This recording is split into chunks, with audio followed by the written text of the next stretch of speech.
খুব খুশি মনে আপনাদেরকে জানাতে চাই যে আমাদের অভিন্ন নদীর পানি ভাগাভাগি নিয়ে, পানি ব্যবস্থাপনা নিয়ে আমরা সব সময় বলি যে আমরা আন্তর্জাতিক আইনগুলো কেন স্বাক্ষর করছি না। এই অভিন্ন জলরাশির পানি ব্যবস্থাপনা নিয়ে আন্তর্জাতিক ক্ষেত্রে দুটো আইন আছে জাতিসংঘের। একটা হচ্ছে 1997 কনভেনশন, আরেকটা হচ্ছে 1992 কনভেনশন। 1997 কনভেনশনটা 1914 সালে কার্যকর হয়, অর্থাৎ উজানের দেশগুলোর অনীহার কারণে মাত্র 36টা দেশের স্বাক্ষর লাগতো। সেই স্বাক্ষর পেতেই লেগে যায় 17 বছরেরও বেশি। আরেকটা যেটা আইন আছে যেটা খুবই কার্যকর, সেটা হচ্ছে ইউরোপিয়ান ইউনিয়নকে মূলত টার্গেট করে এই আইনটা।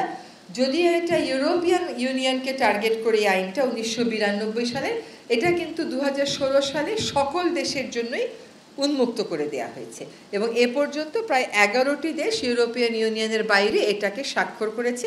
তার মধ্যে বেশিরভাগ দেশই হচ্ছে আফ্রিকান।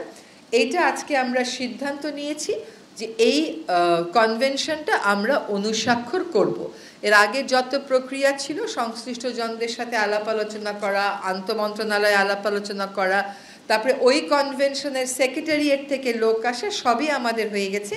ফলে বাংলাদেশ এখন সিদ্ধান্ত নিয়েছে convention on the protection and use of transboundary water courses and international lakes 1992, এটাতে বাংলাদেশ অনুস্বাক্ষর করবে এবং বাংলাদেশকে দিয়েই আসলে এশিয়ার দেশগুলোর স্বাক্ষর প্রক্রিয়াটা শুরু হচ্ছে।